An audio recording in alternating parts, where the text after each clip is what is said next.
All right, everybody, welcome back to This Week in Startups. He's Alex. I'm Jason, at Alex, at Jason on X.com, previously known as Twitter. Full docket. Subscribe to our YouTube channel and just type in This Week in Startups, and you will get a notification if you hit the bell when we go live. We're going to go live 3 days a week. We'll figure out if it's Monday, Wednesday, Friday, Monday, Tuesday, Thursday. It'll be what it is as we get through the summer and get our legs under us. But let's get started. It's a full docket.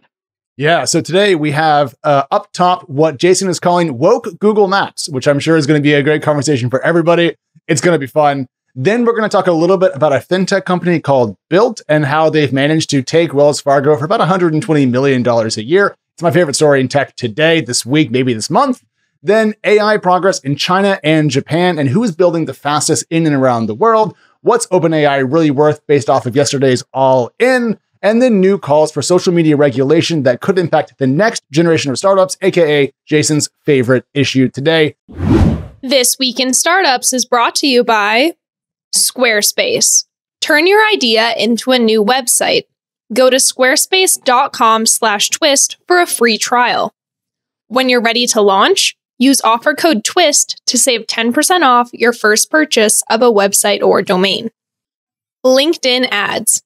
To redeem a $100 LinkedIn ad credit and launch your first campaign, go to linkedin.com/thisweekinstartups.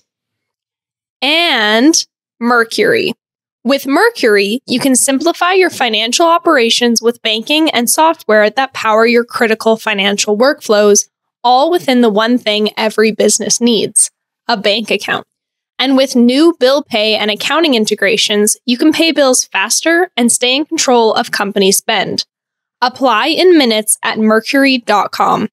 First, woke Google Maps. You found this one. You brought it to the show. I have thoughts here, but why don't you start with what caught your eye? Yeah, so very simply, I saw that somebody who worked at Google was tweeting and then subsequently deleted the tweets. So, X is a pretty full contact platform. I've been spending a little time on Threads. I'm getting destroyed on Threads. It's like the anti-Twitter, it's journalists and people on the left, right? Basically, and Instagram folks. So it's kind of sad to me because we used to all be on one platform arguing. Yes. Now it's like two sets. But anytime I post over there, everybody's like, I hate you, and Saks is terrible, and this person's terrible. Your friends are terrible. I'm like, okay, whatever.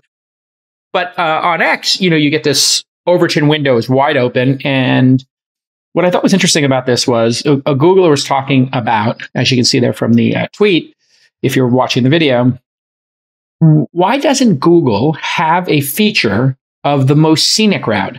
Because, like let's say you're walking through San Francisco or New York or Brooklyn, and you might want to take the scenic route. That's something they could do. And so somebody who worked as, I think, a product manager or something at Google was talking about how, actually that came up a bunch.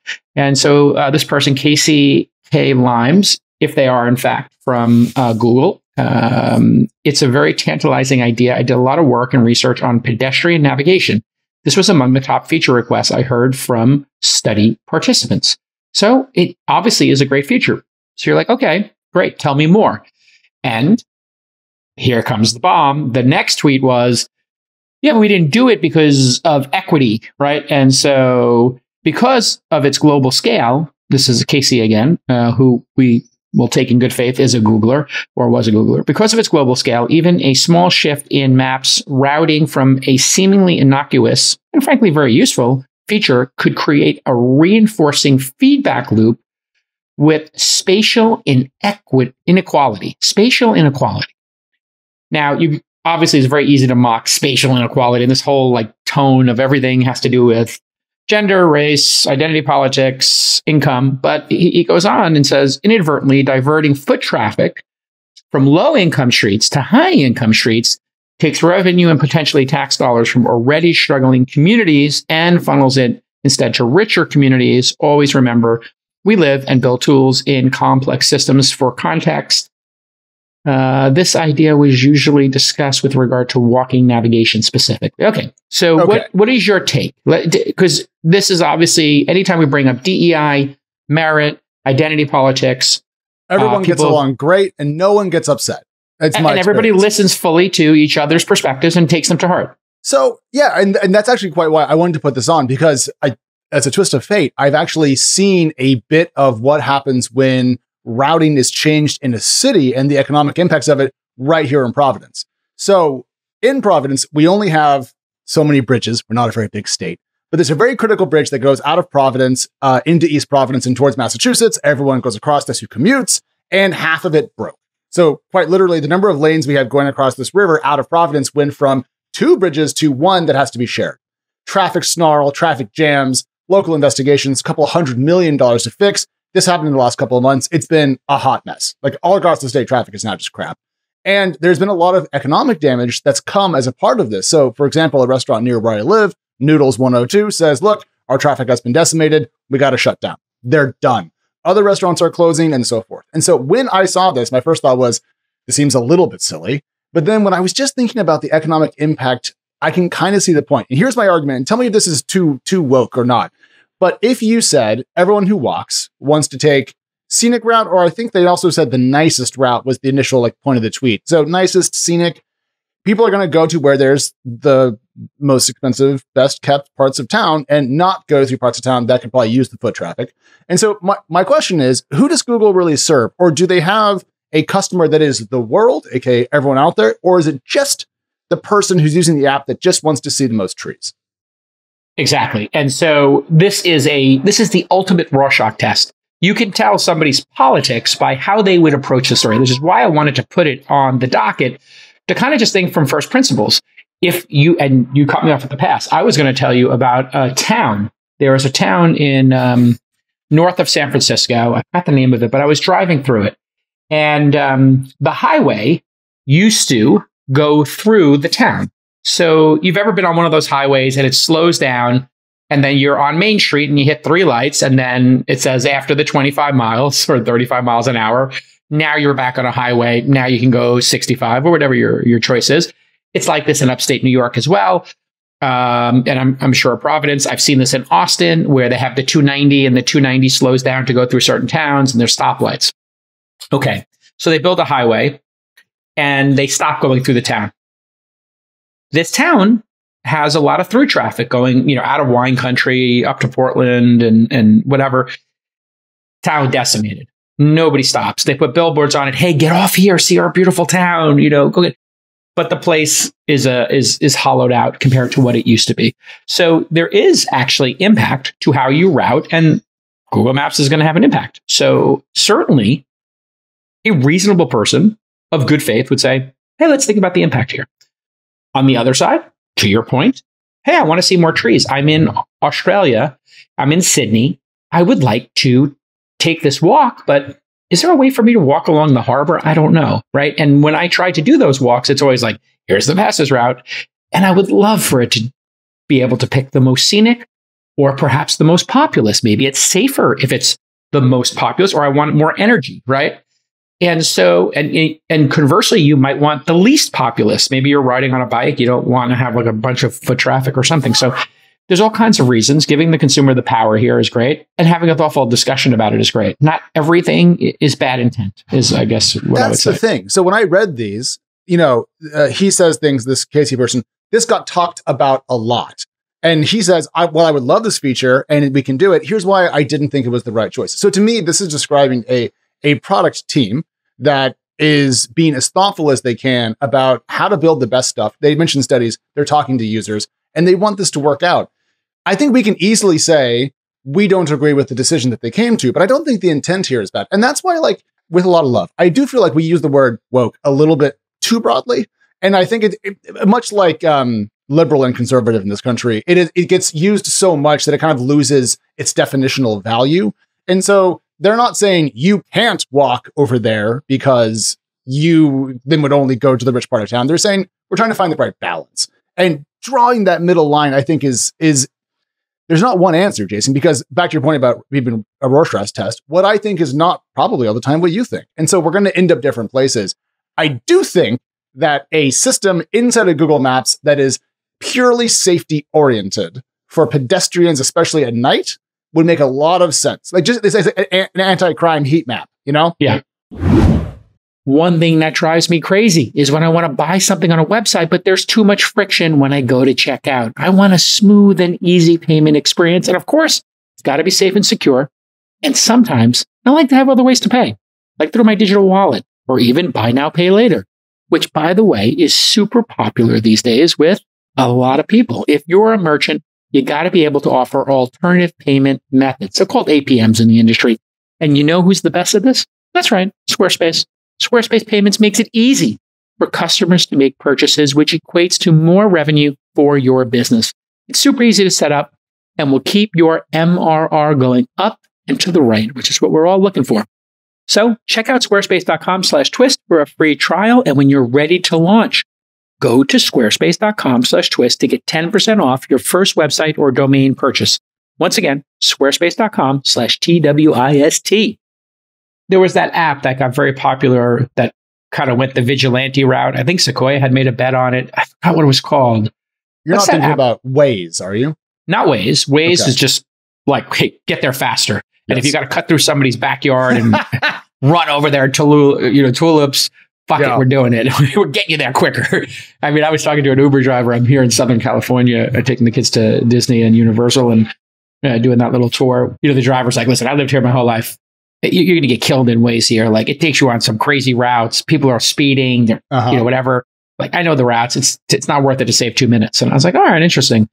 There was another one. It was an app, and one of the producers is probably searching for it, but there was a crime app that was specifically Citizen. If you remember. And Citizen was awesome, but unless you turned on notifications and lived in San Francisco, because literally you'd be like, there was a stabbing 0.6 miles from you. Like, there is a stabbing 0.6 miles from you 3 times a day in San Francisco, tragically. 0.6 miles, though, in a dense city is a lot. Like 0.6 it's 12 miles blocks, whatever. Where I grew up is halfway up my driveway. In San Francisco, in Manhattan, in Shanghai, etc. Yeah, that's 10 blocks can be a lot. I agree with you, though. It is a little bit unnerving to be constantly told about the crime in your area. Yeah. But I can just see, like, for example, if I was a woman, if I was smaller, I can definitely see having personal safety be higher on my hierarchy. And then you could also just have people turn it off. But I just don't want to say that the intent was bad here, because it's clear they tried to find a solution that worked for people and also the world, because Google is so big, Jason. I think it should keep in mind its responsibility to the people, because we all use it. And Waze had to do this as well, because Waze did start creating problems for neighborhoods where, like, now listen, they're public streets, so we understand the argument. Everybody has a right to them. But it also kind of sucks if, like, hey, the 405 is packed and they're like, hey, by the way, here's a great idea.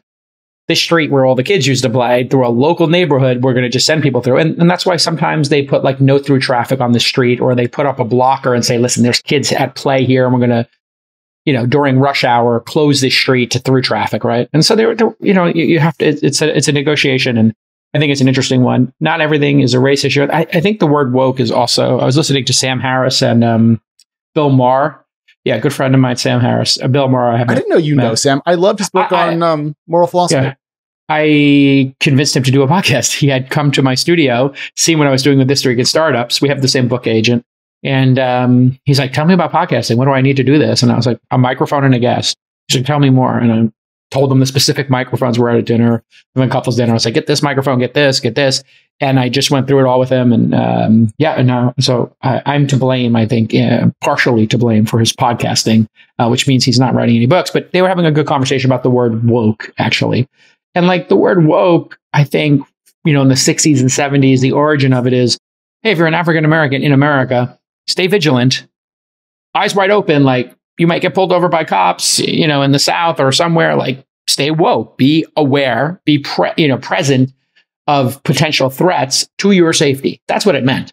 Now, woke has become like, okay, Karens and white women fighting for whatever, and a way to ride people. Here, I just would put Google's behavior is in being thoughtful, and I'll take them on face value in good faith that they're being thoughtful.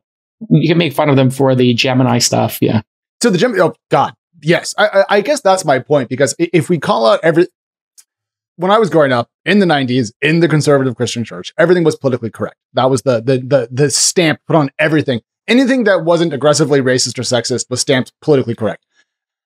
And to me, it ended up being a phrase that I viewed as a compliment. But I think woke is always used as a pejorative. So there's no like positive case to be made today for its use. So it's spread a little bit. Anyways, we're a bit off topic. Google. Great. Let's keep going. glad you're working on this. Maybe next time, though, a better PR strategy. So that way one engineer does not end up engendering the entire collapse. Deleting all their tweets and be like, oh my God, what have I done? Yeah, well, you've had those tweets. You tweet out something innocuous, and then suddenly, bam, bam, bam, the whole world's on your door. You're like, whoa, I was just trying to talk about poodles and Mexican food. That's it. Or whatever the hell it was. Yeah. Yeah, it is. The human spirit and psyche is not designed to have thousands of people, if not millions, see your worst moment and then mock you for it for eternity. So eternity is a long time. But the cool thing about most social media is that you will become character of the day. And then within a week, you've become passe. The half-life is pretty short. It's pretty dramatic. Like the woman who had an incident on an airplane and she's like, that guy is not real, or whatever that woman's name is. The guy's not real. Like she, I think, has made like a whole persona of it. And I think she secured the bag. So congratulations to her. As long as she gets the bag, because otherwise I think you will have a hard time shaking out something at that level of national attention. Yeah. Also, just don't have a meltdown on a plane because everyone there has a phone. Everyone's bored. What are you doing? The problem. Yeah. Yeah. Tiffany, shout out Tiffany Gomez. Well, here we are talking about her still, right? So yeah, I mean, I hope she's well.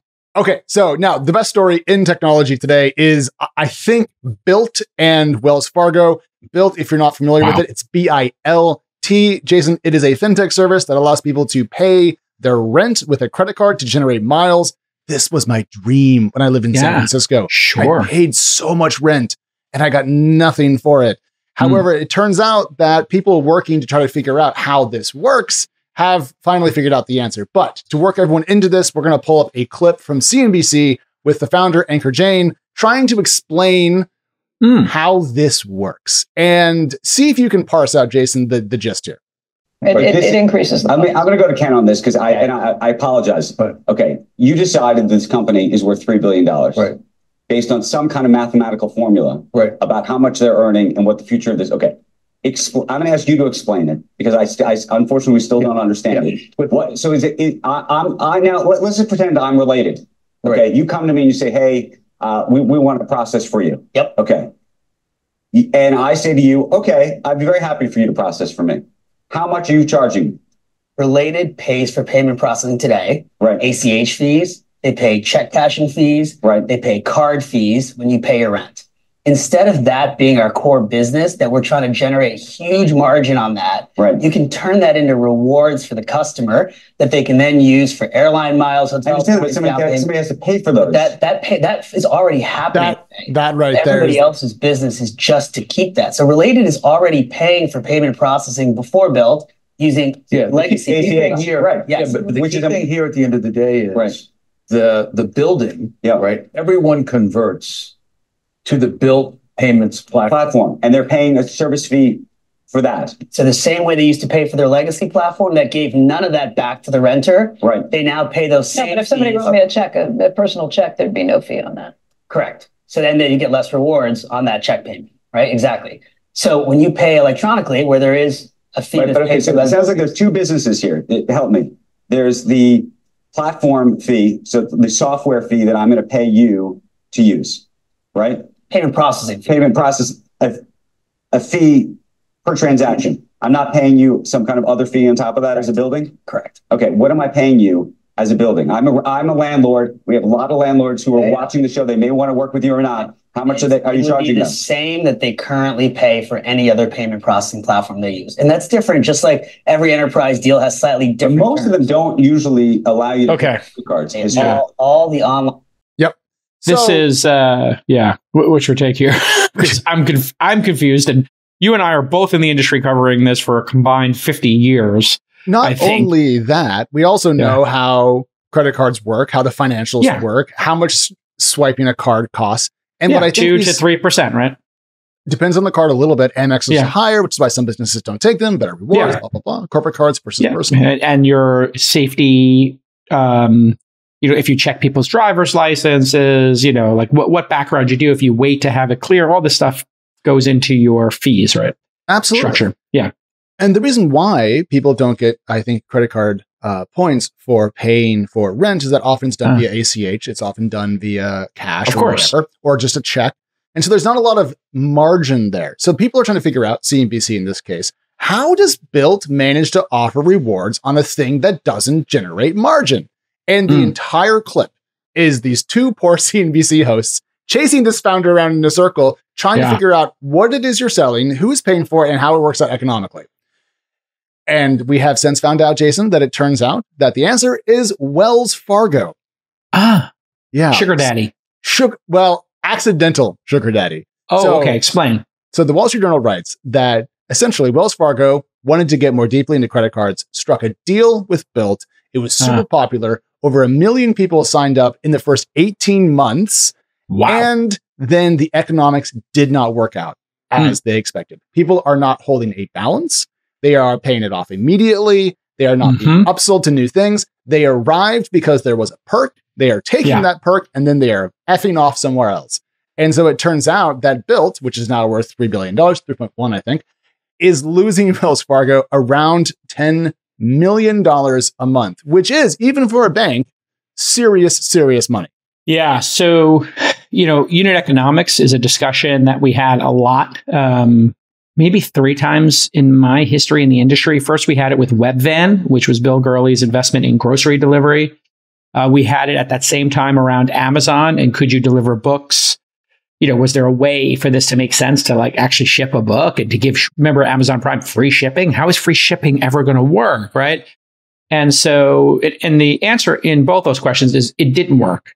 And Webvan went out of business. And eventually Amazon raised prices to, I think right now, most people are paying for Amazon Prime $150 a year.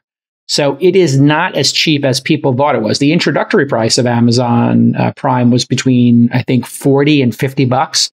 So, if you look at both of those, it didn't work. It destroyed one company and the other company had to raise their prices eventually. Okay, now let's fast forward. Uber and Lyft and DoorDash, negative unit economics on the lower priced services like Uber Pool was losing money, UberX was losing money, driver incentives when they were in the war over drivers and trying to build out, their infrastructure. And, that took 5 years for Uber and Lyft to turn a corner, stop trying to grow at all costs. And what made them do that? Wall Street. Wall Street makes you do that because, as I think Warren Buffett or Charlie Munger said, it's eventually, it's the stock market starts as a voting mechanism and then it becomes a weighing mechanism. It's a scale, right? And that's what you're seeing here. A startup was growth at all costs. It's a ZERP startup. Obviously, it was a zero interest rate phenomenon startup. And they came up with a way to sell $100 bills for $80. If I went out onto the middle of Main Street and I said, here's a stack of $100, anybody want it for $80? A smart person would say, how many are you selling? I'll take them all and just give me the difference. And that's what we have here. And so, it's, if you're a founder, you have to understand your unit economics. You have to understand when you're trying to acquire customers and losing money in doing so, and if you would have the ability to flip it. And I think the problem here is if the average rent was $3,000, right? Just back of the envelope math. And let's say you had about $40,000 in rent a year and you're getting all these miles and you're getting whatever, 2 or 3% back. I don't think, based on what you've said, there's a way to make that money back. Okay, so that's the thing that I'm absolutely stuck on, is how was this ever supposed to actually work out? The only way it could function is if Wells Fargo's new customers were spending so much money and then letting those balances rest. But I think those people, the less financially savvy, probably aren't also the same people who are out there looking for new fintech products to put their money into, to take advantage of. You know who does that? The points people. I'm not a points person. I respect people who all got a points person in our life, though. You have to have one. I tend to invite them over only for very short lunches so that I can't talk to me about why Chase Sapphire Reserve Platinum Gold Green is the way to go.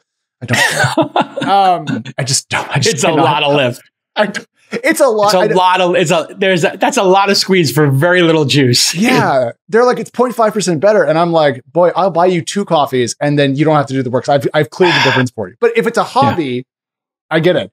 But the point is, those people are not going to leave a fat balance on their Bilt card from Wells Fargo to generate the margin to pay for the rent rewards. And the second you take this away, that million will go down to 500,000. Like literally people will just start canceling and churning out of it immediately. Yes. There's a name for these people in the sweepstakes business. They're called like sweepstake, some offensive word.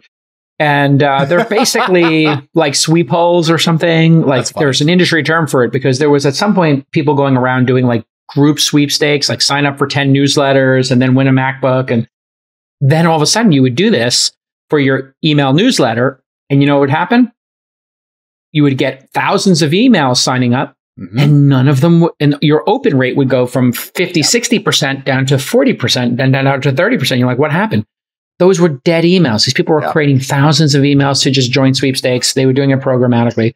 So same thing here. Unit economics at some point become the truth, and the truth shall make you free. This startup needs to just accept the truth that they did a hack, and the hack is not sustainable. Navigating the B2B maze can feel really tough, huh? You're trying to hit the mark with all those top tier executives. You want them to pay attention to your enterprise product. But where can you find all those big fish, the whales, the ones who call the shots and make the buying decisions for corporations, for startups, and everybody in between? Well, here's where LinkedIn ads is going to solve that problem for you. And I've used this. It is one of my secret weapons. LinkedIn means business. Business equals LinkedIn in people's minds. When you're on LinkedIn, you're in the business mindset. So you're going to really be thinking about business products and services. You're open to those opportunities. And LinkedIn recently passed 1 billion users. 180 million of those billion are senior executives, 18%. But hey, we all know about the 1%. 10 million C-suite executives. That's your CFO, CTO, CIO. These are the people who are always looking for a new product or service to make their organization run better, but they are on LinkedIn. That's why LinkedIn's ad platform delivers 2 to 5 times greater return on investment compared to other social media platforms. So easy to understand why this is, because this is where all the business people are, and they're in that business mindset. Super easy call to action. Make your B2B marketing everything it can be and get a $100 credit on your next campaign. Go to linkedin.com/thisweekinstartups to claim your credit. That's linkedin.com/thisweekinstartups. No spaces, no dashes. Terms and conditions apply because they're giving you a $100. So in a normal world, everything you said, bang on. They have a deal with Wells Fargo through 2029, which they're currently renegotiating. And if I was Bilt, I would not renegotiate all of my business away. I might cut Wells Fargo a little break just so they don't go apoplectic. But I don't think Wells Fargo is going to be able to walk out of this as easily as we might think. This is not a month-to-month rental contract, as far as I understand it. So I honestly, normally I would be like, Bilt, okay, it isn't going to work out. But given Wells Fargo's history of large settlements with the government over alleged criminal behavior, I don't mind someone else making money at their expense. It kind of brings me joy. So Bilt, shout out from me. Hope that the next model works out better than the first one, because this one's not going to make it. Just go back and look at the history of Amazon Prime. It's $15 a month now, folks. $15 a month is $180 a year. So if, those UPS packages were costing $10, they've got at least 18 deliveries, 1.5 deliveries a month to your house that they've got covered. And then they have to make the rest back on the margin of, selling products, which is why the prices have gone up over time on Amazon. And it's not the cheapest place to buy stuff. Cheapest. It's not even close, actually. What it is the place where my credit card is always stored. And if I need a thing, they will have the thing. It's not my preferred place, though, just because. Oh, really? Say more. Well, the interface is trash, and it's hard to figure out anything. And what I would like to do is have them curate slightly more, so that way I don't have to go through 19 Reddit threads to figure out which thing I need. And also, they're trying to generate lots of money from advertising. If you don't know, annoying. Amazon, like every major tech platform, makes hella bank off of advertising. I think they're up to 40 billion, by the way. Yeah. And I think they've pulled out 400 billion of customer surplus because using their service is now just wading through SEO'd like descriptions, and all the pictures are fake or they're AI generated. It's tough. But if I need a book by Wednesday, they will always have it. And so they still have me. And honestly, Jason, I didn't even know what Prime cost. We might actually have 2 Prime accounts now that I think about it. We should probably not do that. But to me, it's like a Netflix. It's part of like electricity. Like it's a thing that you just have and it costs a number and you pay it. It's interesting that you call it a utility like that. The reason you call it a utility is because it's so goddamn reliable. And it gets more and more reliable. I'm here in, like I said, I'm in SoCal. And like, if I forget something, it's just super easy for me to just go on Amazon, zip, zip, zip. But if I just did like a search for podcast microphone, just as like a joke, and like literally the first row, 3 of the 4 are ads. They're sponsored. And then above it is Rody, and that's obviously sponsored. So of the top 5, 4 are ads. And then in the next row, you get like the bestsellers, the overall pick, the popular brand pick, all this other nonsense. Then you go to the next row, it's another row of paid. It's a carousel paid. I would pay somebody, I am not kidding here. If somebody builds me, I'll pay $500 for a toolbar. I literally pay $500 for the toolbar that takes ads out of Amazon results. Does it exist? Does it exist anybody? I mean, literally, I'll pay 4 times as much as I'm paying on Prime to just stop the ads so I can just get a decision made quicker. Yes. Also, same thing for Google. Just Google search, not Google the company. I want to be able to search for something and be able to scroll all the way past the fold before I get to content. I want to get rid of that experience. I want it to be inverted. Yes. That way it's good first, ads second, or to the right, not or to all the right, ads and then a result down there. Also, that Google thing of people also ask, good, I'm glad you know that. Leave me alone. I don't need 9 different ways to rephrase, how do I cook a tortilla? Because if I wanted a different search for it, I do it because I'm not stupid. Because you're a power user. How do you cook a perfect tortilla? Yeah, got it. I mean, I would actually love to learn that. That'd be fun. Yeah, sure. Someone pointed out in the comments as we were recording this that the Amazon Prime credit card offers 5% cash back, which is apparently paid for by Chase. And the reason why those economics, I think, can work out is the average Amazon customer is not your average points guy. And so they are probably carrying a balance, and therefore the economics are a little bit different and it can work out differently. Anyways, Bilt, shout out to you, Wells Fargo. Well, enjoy your next $3 billion fine. All right, let's talk about AI around the world, because you had a couple of things here that you're excited about. The first one is about a Chinese investment group called High Flyer Capital Management, which was actually new to me. Apparently they've 8 billion AUM. Had you heard of them? Yeah. Nope. It's like a Chinese hedge fund, apparently. They are using technology and AI to make better trades, but something happened along the way. Yeah. So they got into a lot of AI to crunch all the data to help them run this quant fund, as they call it. Yeah. And so they ended up spinning some of that technology out. And now they have a model called DeepSeek V2, which is apparently a quite good LLM. And then the prices have come down so much that we're now actually seeing a price war inside of the Chinese AI market. So DeepSeek costs 2 yuan for every million output tokens. And then after that launched in May, ByteDance cut its prices dramatically. Alibaba cut prices dramatically and made some of its models free. So it seems that we're seeing an investment company accidentally subsidize an AI product that caused a price collapse in the value of AI technologies in China. But to me, Jason, the thing that sticks out the most is the pace here. This is moving fast, and people talk about China being behind in AI now. It doesn't feel that way when I read this story. Yeah.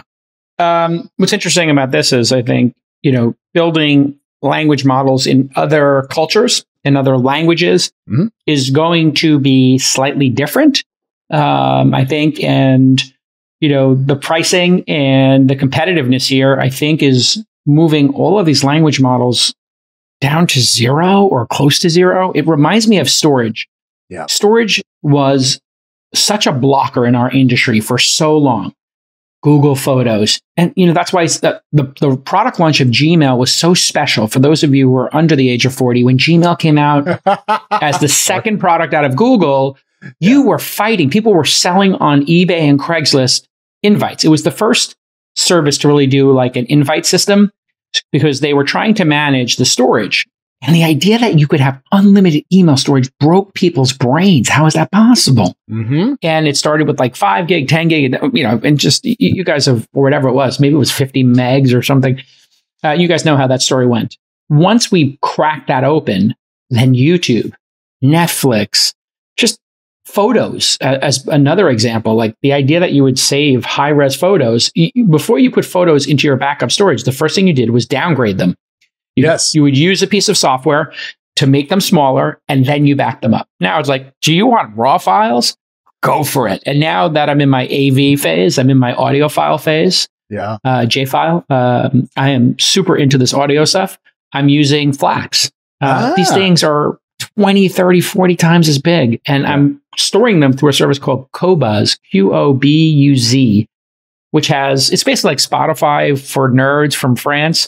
And they take every album and they make a high-res FLAC version of it. So when you're using these special headphones, like the Focals I use, whatever, in order to hear the sound, you don't want compressed audio files like MP3s or whatever. And so it's just extraordinary. Again, enabled by storage. So I think the trend here is going to be, as the cost per token go down, I think 2 won is like, I think it's still 7-8 won to the dollar. Basically about 7, renminbi, 7-ish. They basically control it. So it's been 7 for 20 years, I think. The Chinese are like, 7. So what's it trading at today? So 2 yuan is worth about 14 cents, I believe. Okay. Oh, no, sorry, 28 cents. I'm a big liar. There we go. 28 cents. Yeah. So it's a quarter. Yeah. And they will just, and if energy is going to become the constraint, well, in China, there's a lot of nuclear power plants and hydro plants, and you could just put all the data centers there and pay somebody off to, like the Bitcoin miners did. So it's going to be really interesting to see how different countries approach these language models for self-defense, security, reaching super intelligence. That's like one existential part of this. And then the other part is a very practical part. Like, how are we going to compete in efficiency when, I don't know, the producers of this podcast can use all these AI tools to make show notes faster, or people who are transcribing and transcripts are faster, or the average analyst at McKinsey can, research stuff faster and faster. These other countries and other languages, they are going to be like still doing things manually. That would be like they're still, I don't know, using with like rocks. Yeah, they're doing steam engines and everybody moved to electricity. It's like, really? You're burning coal to run your factory? Like, there's electricity. You could use that. And so this is existential on an efficiency basis and the efficiency of your populace and businesses. And then there's super intelligence, obviously. And that's where I dovetail this one with what's happening in Japan. Yes. So there's a company called, and Jason, I might butcher this, Sakana sure, AI. It's a Tokyo-based LLM developer. It is built by some DeepMind alumni. So some Google heads have gone over to work on this. Yeah. And according to the information, they're raising about $100 million at a $1 billion valuation. I know we're all a little inured to large dollar AI investments, but here's another 9-figure round into a brand new unicorn, essentially. Yeah. So worth keeping in mind. And the things that they do that matter are twofold. One is, yes, they are building Japanese language, large language models. So in Japanese language, most of the internet is English, I think about half. So that's very important. But also, they put out a paper talking about how to make LLMs, or train them, I suppose, for less. So back to your efficiency point, the actual model creation, according to Sakana AI, is going to become cheaper. So localized language and less expensive. That means we can do more models in more language at a higher quality point. And I think that means every single language is going to have their own best of breed LLMs within the next 12 months, 18 months. Yeah, absolutely. Quickly. And you have the Falcon project out of the UAE. I think the sovereign wealth funds and countries are starting to realize, wait a second, America is running away with this. We need to be in the game. And do we want to be in the game with Sam Altman and Microsoft? Do we want to be in the game with, Facebook or Google? Well, that means then we have an even bigger dependency on our country's sovereignty on another American company. And they already are looking at it like, whoa, how much of the EU's economy is tied to Google and and Facebook, and they're trying to figure out how to manage that, right? And the impact those things have on elections, those things have on the economy, right? Okay, so I know we're thinking broadly here, but when we consider what we now call the decline of globalization, right? Economies being a little bit more insular. Every country wants to make their own food, energy, semiconductors, and AI models. I wonder if some of the decoupling that we're seeing actually is because of what you just said about the EU, in that some American companies have gotten so big, so powerful, and so global that other nations are like, hey, this is not like the old days when there were 50 companies competing to ship us tuna, or whatever. That was fine. One company powering this much of our economy is incredibly risky. So we need to be a little bit more local. So I wonder if essentially Microsoft and all of our big tech friends became so powerful that they broke globalization. Most startups have tight runways. So keeping your finances in order is critical. And we all know can be really complicated. You got all these tools, you got bill pay, invoicing, reimbursements, and you have to run all your financial workflows. And we all know these things are all connected to your bank account, but the tools you're using aren't integrated with each other. Luckily, Mercury solves this by powering all of your workflows from the bank account. Having these workflows powered by banking lets you get more accurate visibility into all your money movements. For example, rather than monitoring multiple tools, simply check your bank account for a real-time view of every outgoing payment and every incoming invoice, so you control how and when money moves in and out of your business. Why send money to another platform to pay your bills? By getting rid of third-party processing, you pay the bills the moment you need to, so you can maximize your cash flow. And you can close your books faster, avoid manual data entry, and minimize errors by categorizing a bill the moment you pay it, with details syncing to your accounting software. In the end, you're going to have a simplified workflow that makes you more precise, gives you more control, saves you time, and makes you faster than ever before. So apply in minutes at Mercury.com. Join over 200,000 ambitious startups that trust Mercury to simplify their finances and perform at their best. Mercury is a financial technology company, not a bank. Banking services provided by Choice Financial Group and Evolve Bank and Trust. Members, FDIC.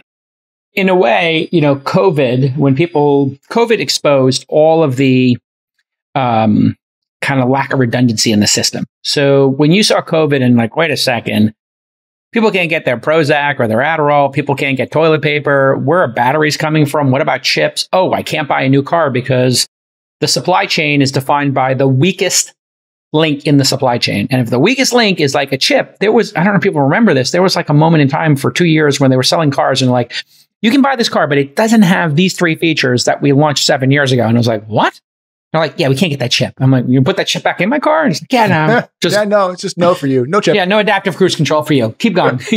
And I was like, I literally was going to buy a Land Rover Defender at one point when I was in my J-Pow, my skiing phase, my J-Powder phase. And I was like, wait, I can get the car and it's ankled. So yeah, the more important thing is elections, I think. And then, and culture. And so, when you think about governments, they're looking at it going like, wait a second, who has the most influence over France's elections or, the UK's or Germany's? It's like YouTube, TikTok, Google, and India is a great example of people who are like a government that's like, you know what? We're the most populous country now. We're on the ascent. Mm-hmm. No, you can't have these apps in our country. We want to have our sovereignty. And so they take it's a democracy. It's not the most perfect democracy if you look at the statistics of living in a free country. And there's work to do, but it's pretty much a democracy. And they're very smart about it. They're like, you know what? We're not giving you the benefit of the doubt, TikTok. Whereas in the United States, we've got people are like, oh, I got a donation from Jeff Yass or whoever is like the big TikTok holder. Okay, yeah, I think we're cool with it. They're making actual smart decisions in India. They're like, yeah, no bueno. You don't have this much influence. We're taking that out of contention. Even with that very, very clear-eyed perspective, and the context here is that they did ban TikTok a couple of years ago, much to the chagrin of a bunch of people in India. It's still hard to keep certain companies out of the country. So you're familiar with UPI, which is the Unified Payment Interface in India, kind of that payments backbone the government built. Well, the 2 biggest users of that are Google Wallet, and if I recall correctly, Flipkart, which is mostly owned by Walmart.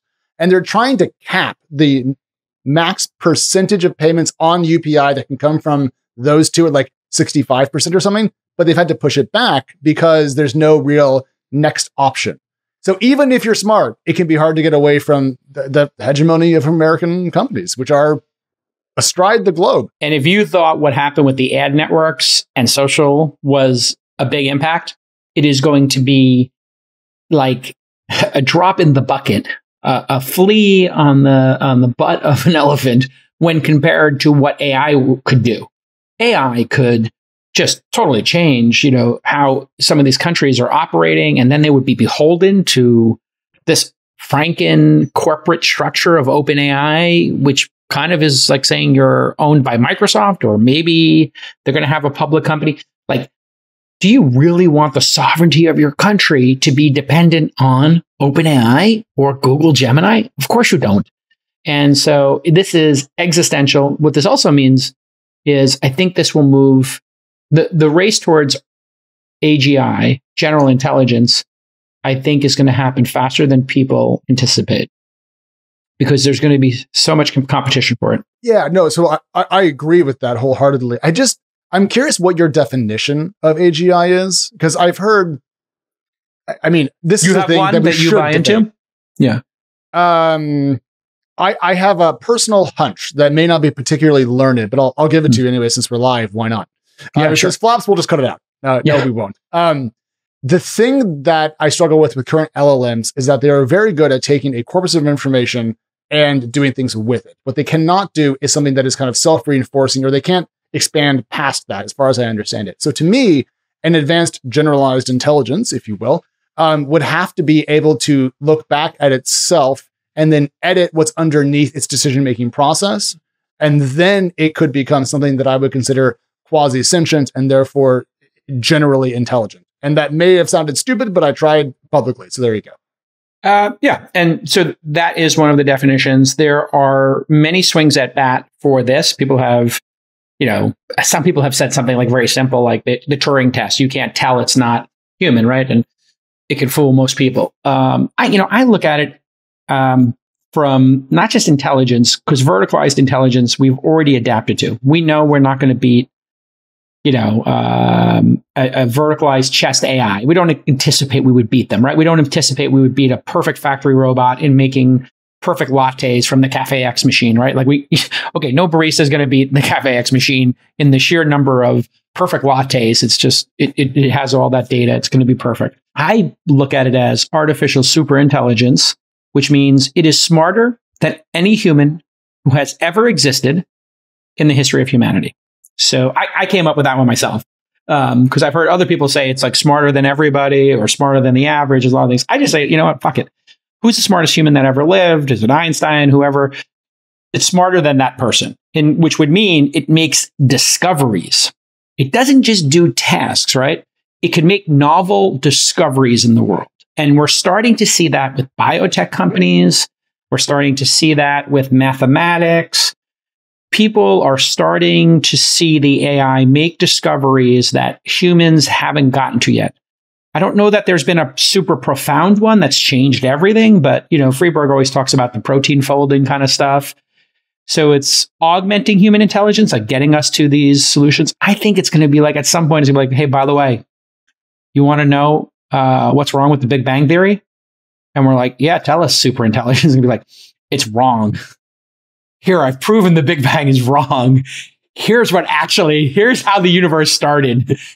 By the way, you're living in a simulation. Like, it might actually figure something out that will just be like, what? It's like, yeah, by the way, there is extraterrestrial life. It's here, here, and here. Like it might literally look at the corpus of all of what's in space and then be like, yeah, hey, dumbasses.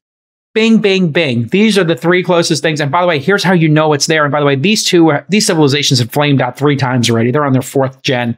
You guys are right behind them. Like, it might actually be able to figure stuff out that a human mind is just not capable of. And certainly, we're about to move into the phase of this stuff becoming consistent, which was the other story I sent you that I wanted to get your perspective on, which is, and I don't know if it made today's docket, but there was a story I had read about AI and McDonald's. I guess they were trying to figure out how to take orders with AI. And I think they're using IBM's Watson, which is hilarious to think how early IBM was to all of this. They were talking about Watson 10 years ago in Silicon Valley. And maybe it was 15 years ago. That well, but now they're back with Watson X, I think, which is Gen X or Gen AI based. Here's the story. And you're right. I was actually going to conserve this for tomorrow's show. So here's a preview.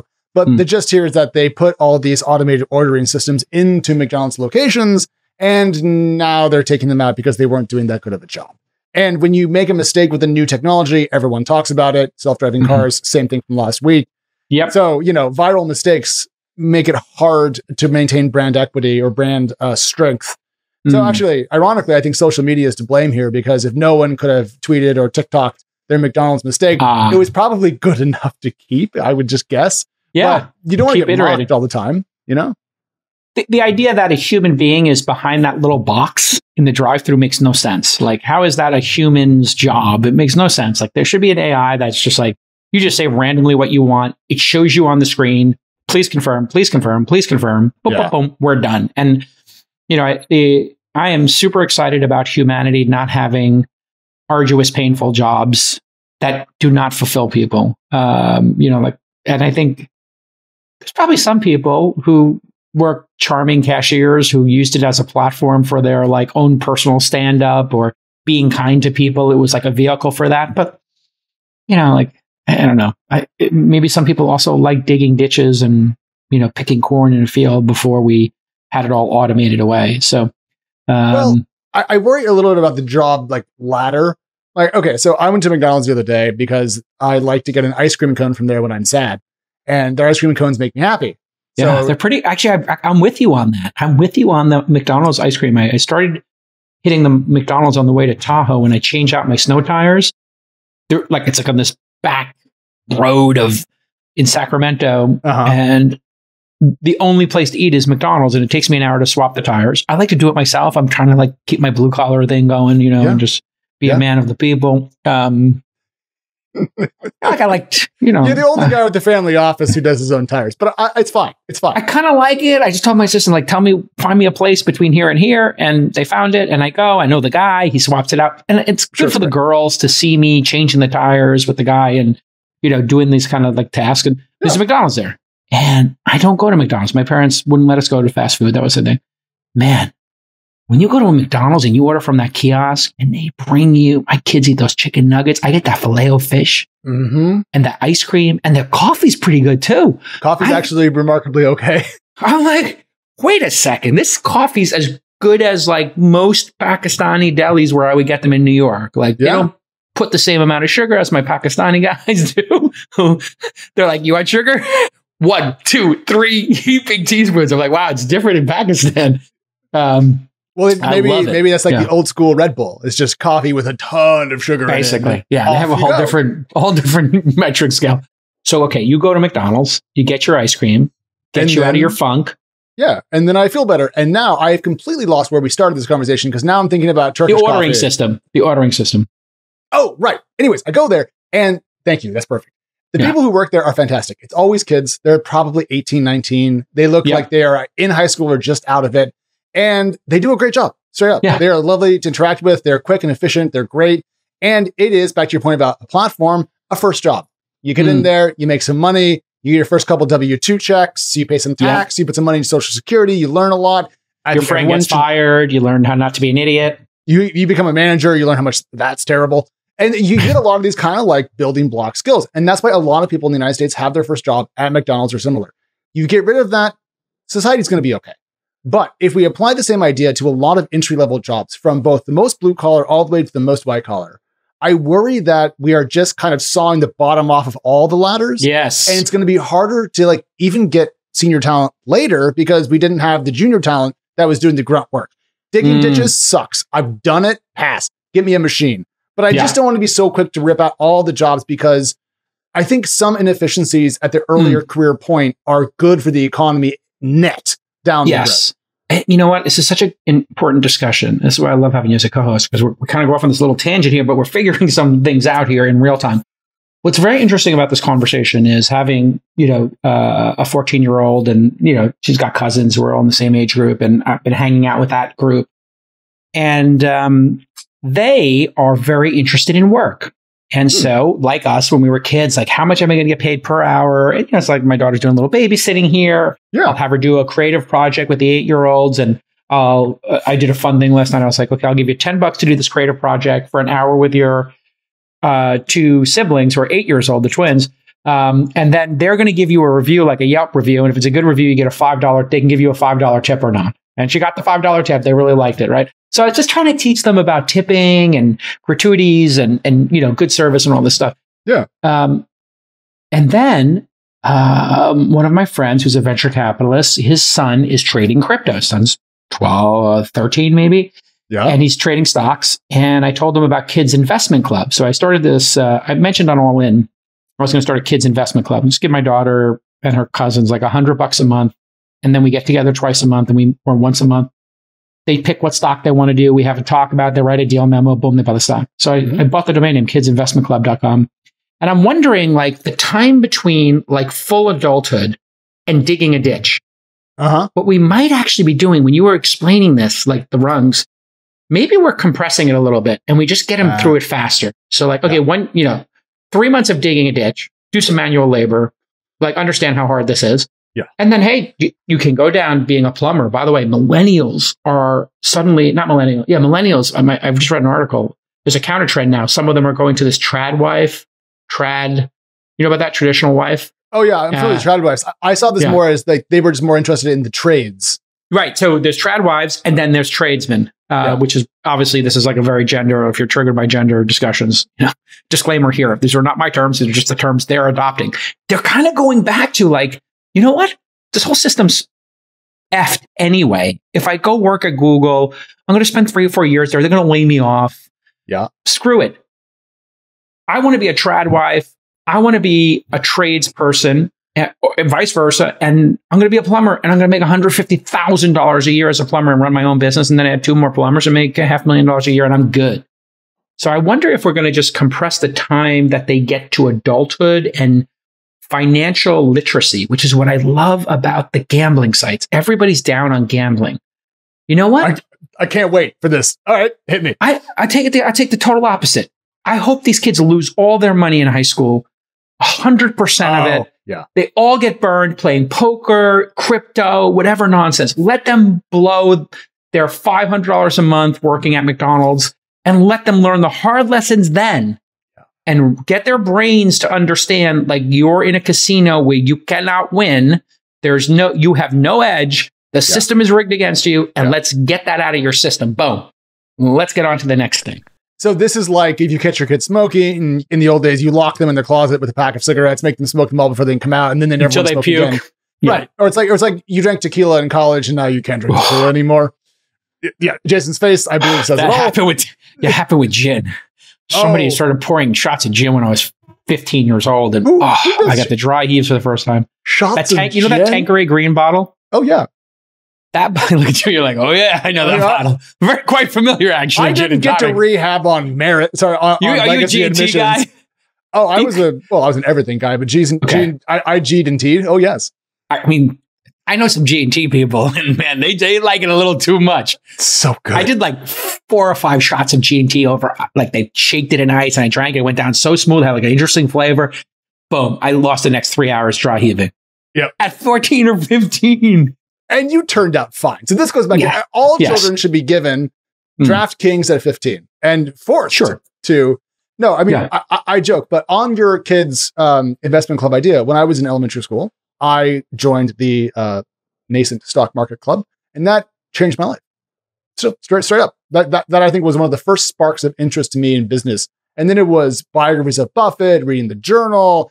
Then I found a book on startups, and then I ended up where I am now. But like, I think it was that first touch, that early touch of here's the adult world of money. It's a Substack. Nice. I mean, I bought the domain name Kids Investment Club, and this is when I have an idea. This is what's good when you have like a really qualified staff and team. Now you're part of the team. Now you understand how I get so much stuff done. Yes. People are like, how do you get so much stuff? Now you met the team. Like there's 20 people behind Jason doing all the work. So I just texted Heidi. I'm like, get me Kids Investment Club, because I just talked about it on allin.com and have Presh set up a landing page. Over 1,000 people signed up. This is the second time I'm talking about it. I tweeted it once. I'm doing it now.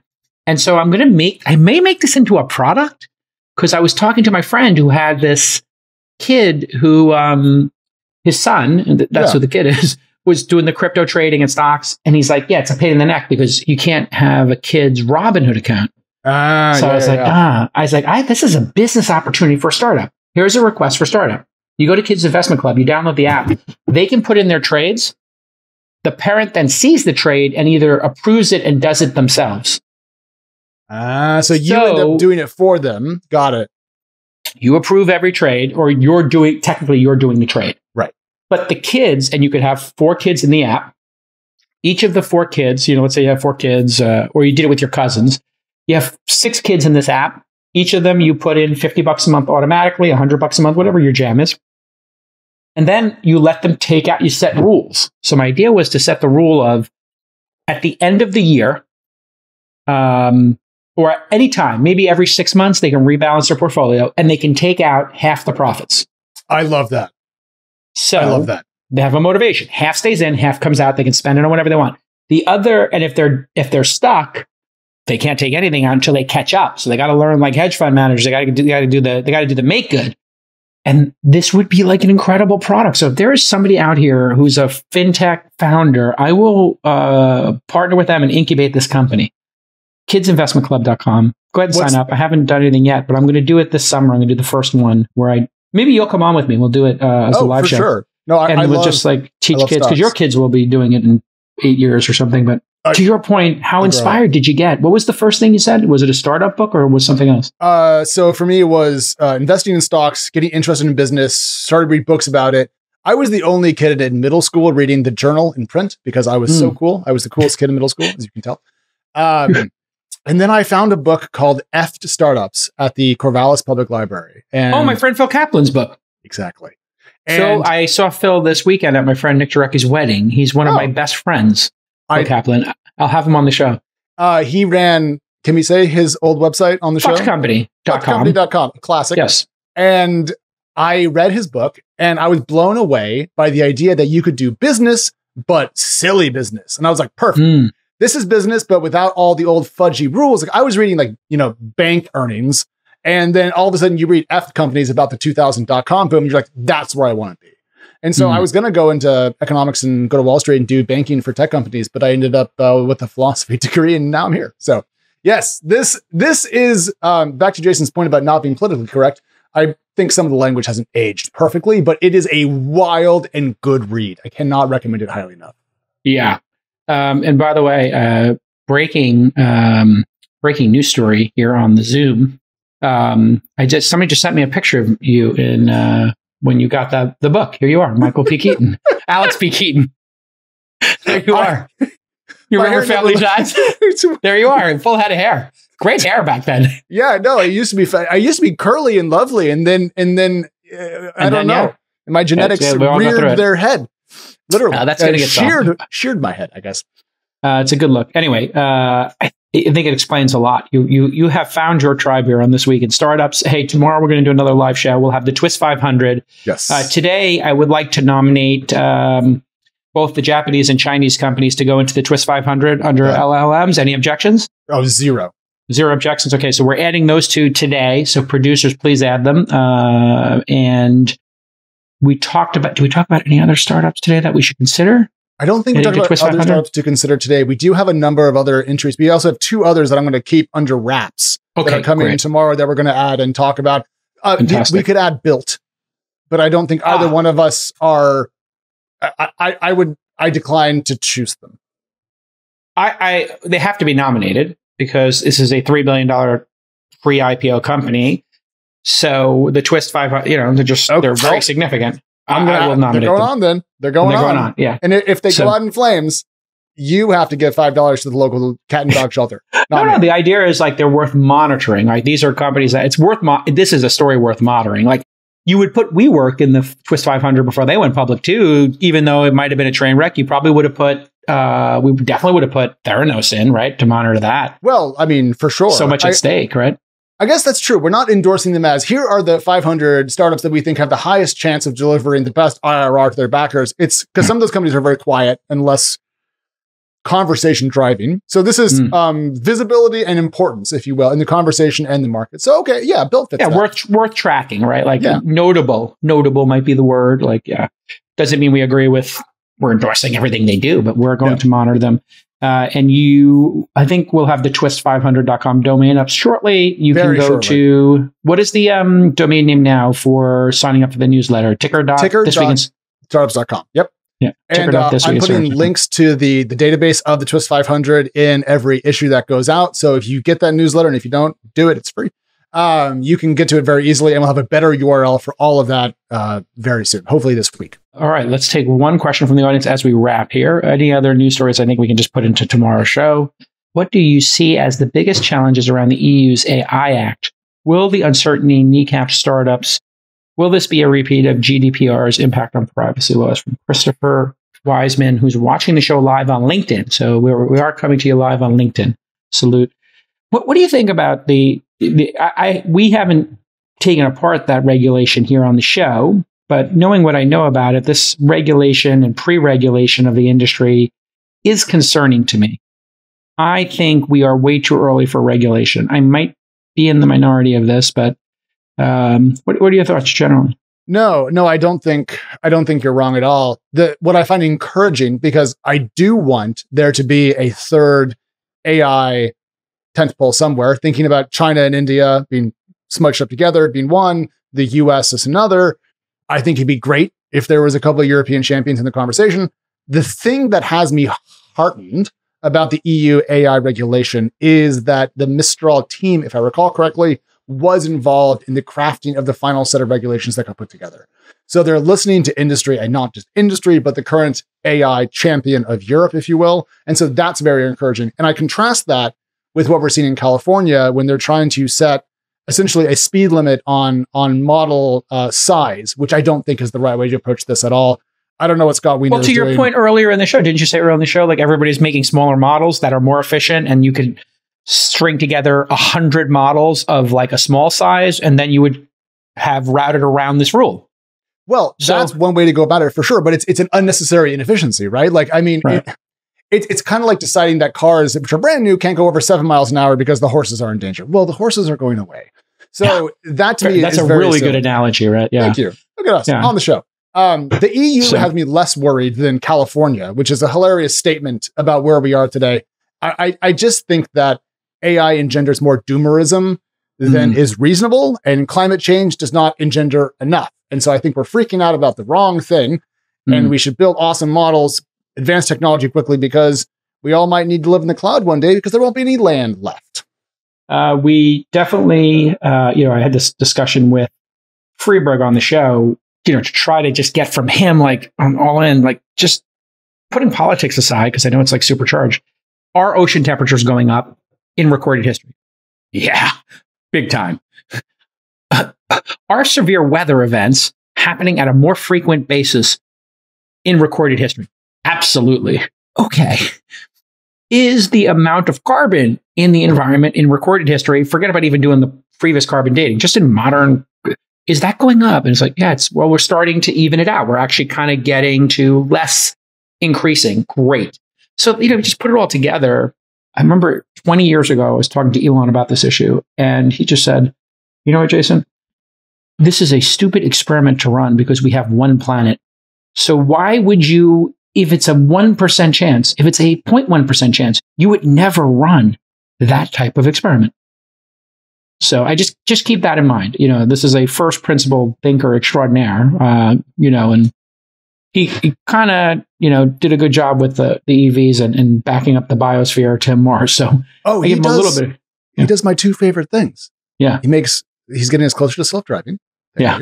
And he makes big rockets. As a science fiction nerd, that's my jam. I'll take you to Starbase for a launch. I went to the first Starbase launch, and I sat next to him in the control room. And when I say that thing shaked, we were miles away from it. It shook you to your core. You could feel the vibration in your body. It was nuts. And I've been inside the Starship. It is cavernous. You could fit 300 people inside of it. You could literally, it's like taking a giant airplane to the other side of the planet. Oh, so excited. I can't wait. So exciting. Do you want to go to space? Interestingly enough, I am going to go to space at some point with my friend. So, and a couple other friends. So I'm waiting for it to be super safe. I have to get buy-in from my 3 daughters, and I talked to my friend about it. And at some point, I think we're going to go up and I can lose do a enough little weight. guys trip. We're going to do a guys trip. I'll lose enough weight to fit in your backpack. Exactly. I don't think you get to bring a backpack. I think they bring it for you. Because my spouse thinks I'm nuts for wanting to go to space. But to me, it's like, absolutely the next thing. Let's go. Get totally. Dude, come on, please. It's to not want to leave the planet Earth if you had the opportunity to is crazy. And I think in our lifetime, I can see in 30, 40, 50 years, it being accessible to people in the modern world, the developed world. Like people with a above average salary will be able to afford to do this as a bucket list item. Yes. If you do take me though to Starbase, just keep a little bit of duct tape nearby. So if politics ever come up, just slap it over me.